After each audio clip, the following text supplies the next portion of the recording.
Salut à tous, c'est Eddie. Alors aujourd'hui on se retrouve pour un Luminaire 4 en action spéciale. Oui, je dis spécial parce qu'aujourd'hui on va utiliser du blending très avancé. Maintenant nous savons comment utiliser les masques de luminosité, nous savons utiliser les modes de fusion. On va essayer de faire quelque chose de très avancé aujourd'hui, d'un petit peu plus poussé. Là, ce que je vous préconise de faire, c'est d'aller voir le tuto que j'avais fait sur l'optimisation de Luminaire 4 pour les fichiers TIFF, parce qu'aujourd'hui on va utiliser les fichiers TIFF pour ce tutoriel. Donc je vous invite à aller voir la vidéo qui va s'indiquer sur la petite fiche en haut à droite. Pour résumer, on va utiliser ce fichier TIFF ici, que j'ai préparé, et un autre fichier TIFF en sous-exposition qui est juste ici dans ma bibliothèque, mais que je vais réimporter ici en faisant ajouter un nouveau calque d'image. Et là, je vais rajouter la sous-ex. On est bien d'accord. Voilà. Une fois qu'on a fait ça, qu'on s'assure qu'on a bien les deux expositions, on va rajouter un nouveau calque de réglage juste ici. Nous allons aller dans les prédéfinis. Je vais aller dans mon panel de luminosité, le dernier panel que j'ai mis en route. Et je vais aller sélectionner mes zones d'ombre. D'accord? Et je vais prendre la zone d'ombre soft, juste comme ceci. Voilà. Vous allez aller dans l'outil lumière et vous pouvez très bien réduire cette zone d'ombre, voilà, juste un petit peu comme ceci, ou bien rester un peu, comme on va être sur un blending un petit peu plus ou moins général, je vais avoir tendance à rester sur toute l'intégralité plus ou moins comme ceci, on est bien d'accord. Hein. Je vais émuler ce masque là, en luminosité, voilà. On va interagir, comme c'est deux expositions à blending entre deux expositions, on va interagir sur du soft. Vous allez comprendre pourquoi après. Bon, là, ce que je vais faire un copier, juste comme ceci. Je vais aller dans mes calques, je vais supprimer ce calque. Et là, au niveau de la sous-exposition, je vais prendre un masque ici, juste comme ceci. Je vais faire un petit coup comme ça pour un petit carré. Et je fais coller. Voilà. Et vous voyez donc que ça a été appliqué au niveau du blending. Vous voyez déjà un blend qui s'est fait automatiquement entre ces deux expositions. Vous le constatez ici. Hein. D'accord. Mais avant de continuer, je tenais à vous dire que j'ai toujours mon site internet qui est à jour. Vous avez tous les liens affiliés qui sont ici. Vous pouvez utiliser mon bon Eddie Quinol. Et si vous voulez acheter une Luminaire 4, vous pouvez le faire via mon lien affilié ici. Vous aurez une réduction supplémentaire avec l'achat du Luminaire 4, bien entendu. Et j'ai mis aussi sur mon site internet un petit bouton faire un don si vous souhaitez me soutenir sur mes travaux de tutoriel, etc. Je vous remercie par avance. Mais là, on a toujours tendance à avoir une image qui est quand même sous-exposée. Au niveau des nuages, je peux me rendre compte que ça rend super bien, hein, c'est super beau. Si j'enlève ce masque de luminosité là en appuyant sur Shift, regardez, là c'était la sous-exposée. Et le blending entre les deux, regardez, ça nous donne ce résultat là. Vous voyez? Seulement, encore une fois, ce blending, le problème, c'est que nous avons un masque ici. Je vais vous expliquer un petit peu pourquoi, vite fait. Si je prends le petit pinceau et que j'active le petit œilleton là, vous voyez ce masque qui est appliqué sur quasiment toute l'intégralité, on va dire, plus ou moins de l'image au niveau des ombres. Donc on a plus ou moins cette zone-là qui est encore plus ou moins apparente. Ok ? Le problème, c'est que quand on a une sélection comme ceci, en masque de luminosité, si on était sous Photoshop, on aurait pu mettre très bien ça en sélection, sélectionner le petit pinceau en peindre, d'accord, et peindre la sélection donc du masque de luminosité progressivement avec une petite opacité. Et là, c'était fait de manière, on va dire, contrôlée. On est bien d'accord. Là, sur Luminaire 4, on ne peut pas malheureusement mettre un masque de luminosité en mémoire et le peindre, mais j'ai une solution pour vous, et vous allez voir que c'est pas mal du tout.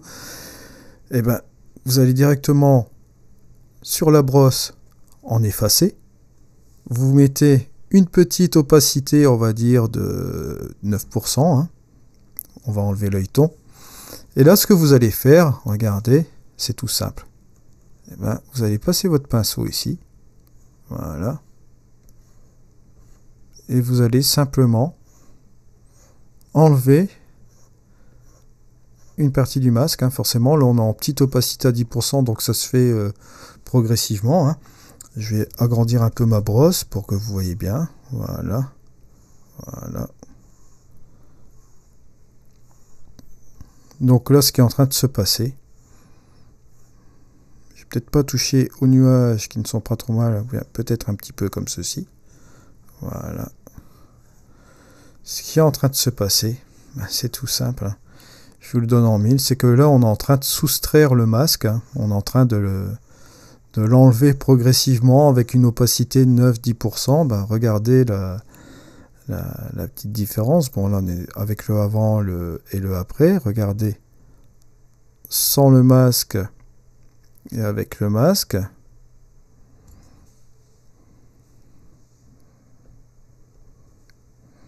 Donc vous voyez que là on est en train d'enlever un petit peu ce masque de luminosité qu'on est en train de faire, mais de manière progressive avec l'opacité. Vous voyez, juste un petit peu comme ceci. On est en train de faire réapparaître tout doucement l'exposition d'en dessous. Voilà.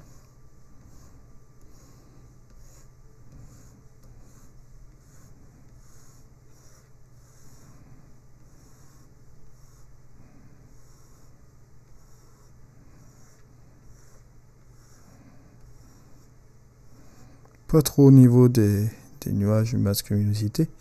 Regardez, vous voyez un petit peu ce résultat-là. On peut continuer encore.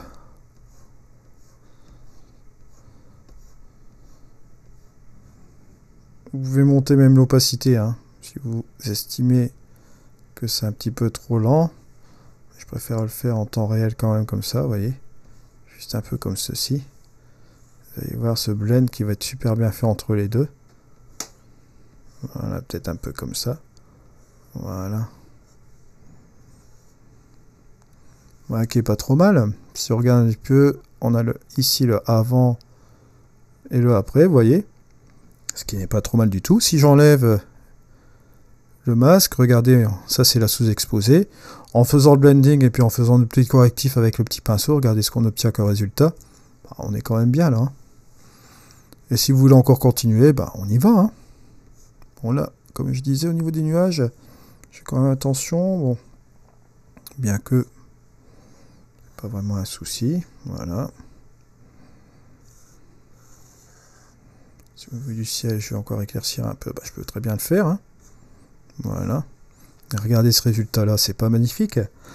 On va appuyer sur le petit shift, on va regarder, bon ça c'est la sous-exposée forcément, et là on a le résultat du blending avec le pinceau, regardez, hop. C'est pas mal du tout. Et si on regarde par rapport à l'exposition ordinaire, regardez, on a cette exposition-là. Et le résultat du blending, regardez, boum. On a ce résultat-là. Mais on va pas s'arrêter là. D'accord? On est bien d'accord. Là, je suis assez content de cette histoire-là. Bon, vous pouvez encore mettre une autre image. Vous pouvez faire un blending avec 3 images. C'est pas un souci. Je pense notamment à Olivier qui m'avait demandé dans un commentaire ce matin si j'avais pas fait de vidéo sur le blending. J'en avais fait effectivement, mais là je voulais justement profiter de cette occasion, c'était de montrer justement cette petite technique qui mange pas de pain finalement, de fonctionner en soustractif pour enlever un petit peu le masque. Comme on ne peut pas le peindre le masque, on peut l'enlever progressivement et ça revient au même finalement. Voilà. Donc une fois que vous avez ce résultat là, on peut tout simplement ajouter un nouveau calque de réglage. Et si vous voulez jouer avec, par exemple, différents modes de fusion, vous pouvez le faire aussi également. Vous voyez, regardez, avec le multiplicateur, vous pouvez très bien vous amuser ici comme ceci. Vous retrouvez un petit peu ce résultat-là. Et bien entendu, vous remontez là. Voilà.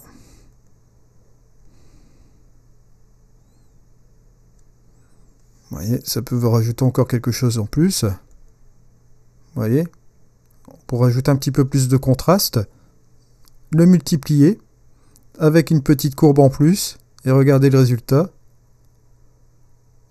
On a ça. En même pas 2 minutes, c'est fait. Vous voyez.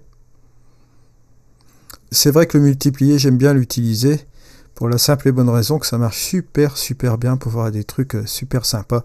Vous voyez là.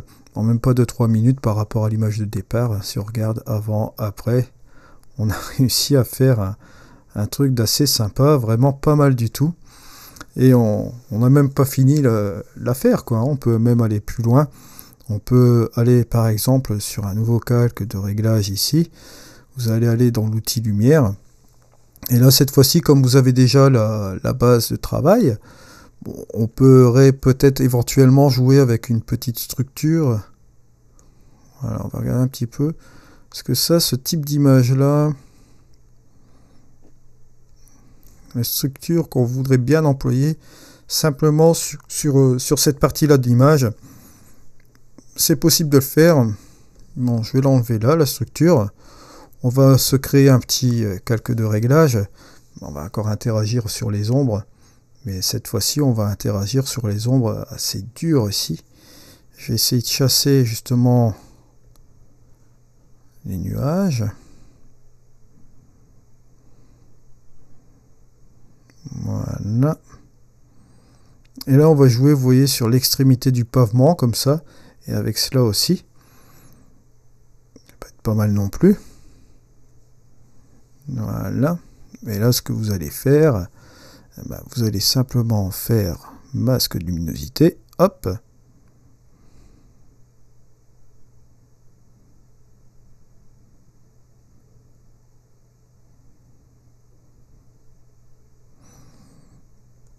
Une fois que vous avez votre masque, vous faites copier. Hop. Et vous supprimez ce calque.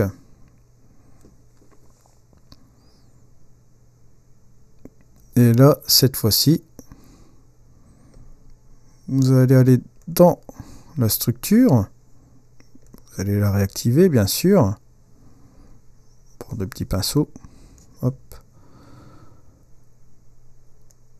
Et là, faire coller.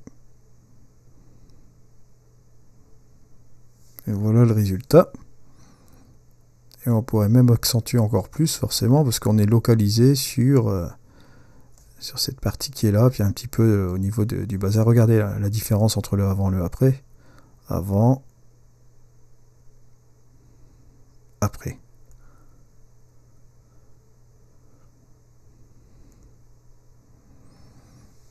Et après, vous voyez un petit peu le résultat, c'est vraiment pas trop mal. Maintenant, rien ne vous empêche de rajouter du masquage normal sur le pavement qui est juste ici. Hein, en mettant peindre par exemple, on va réduire forcément la taille un peu. On regarde un petit peu ce qui se passe au niveau du masque. Là, par exemple, en opacité, on pourrait même jouer un peu avec une opacité de 20%.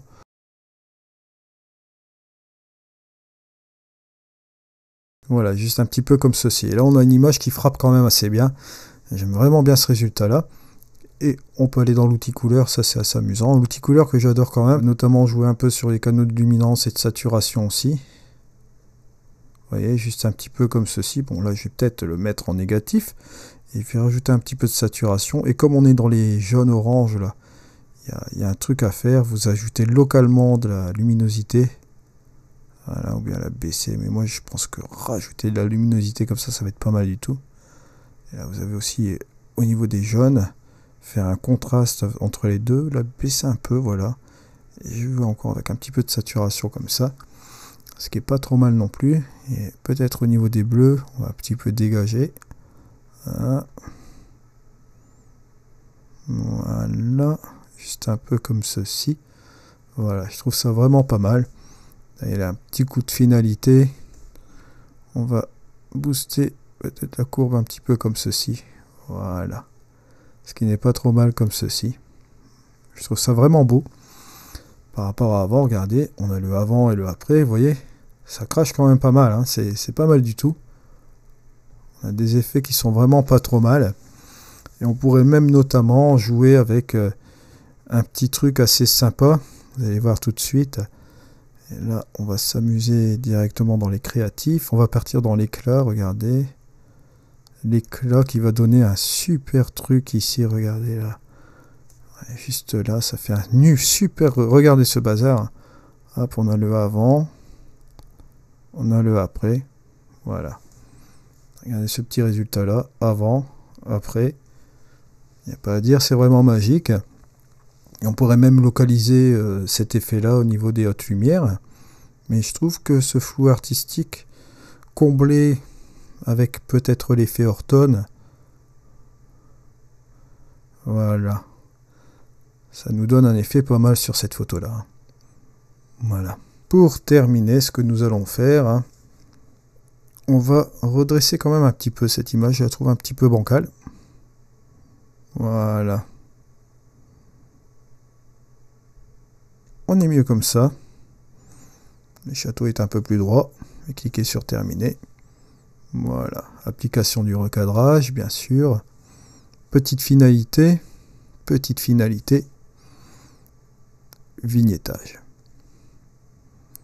Et là, la quantité, vous allez réduire cela. Hein. Petite taille. Progressivité. Choisir un sujet. Voilà. Un peu comme ça. Lumière interne. Voilà, je reviens.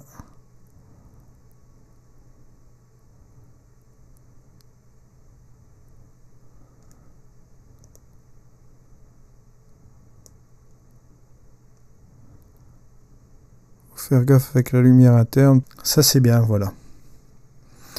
Donc voilà un petit peu ce qu'on peut obtenir comme résultat. Vous voyez un petit peu, hein, donc on a fait du blending un petit peu plus ou moins avancé.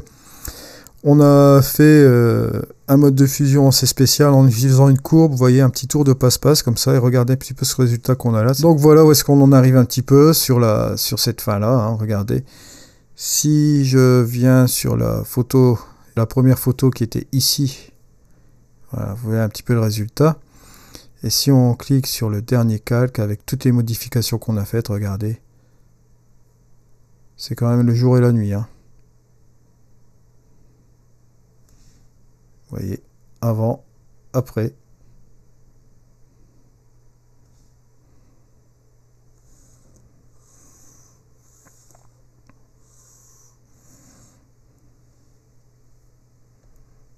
Donc voilà un petit peu l'image qu'on peut obtenir là. Il s'agissait donc de faire un blending un petit peu plus ou moins avancé, de repartir un petit peu sur le sujet bon, de ce fameux blending, parce que tout le monde m'en parlait. On m'a demandé de nombreuses questions par email, par message privé, par commentaire YouTube. Est-ce que Eddie, il est possible de faire du blending sur Luminar 4 ?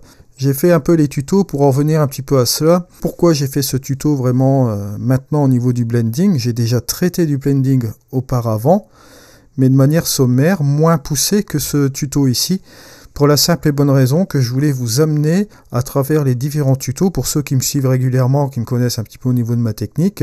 Plus vous allez avancer dans les tutos ici sur la chaîne, plus vous allez voir, il y aura des trucs qui sont encore beaucoup plus sympas. On se retrouve donc pour un prochain tuto. Je vous remercie, c'était Eddie. Allez, au revoir.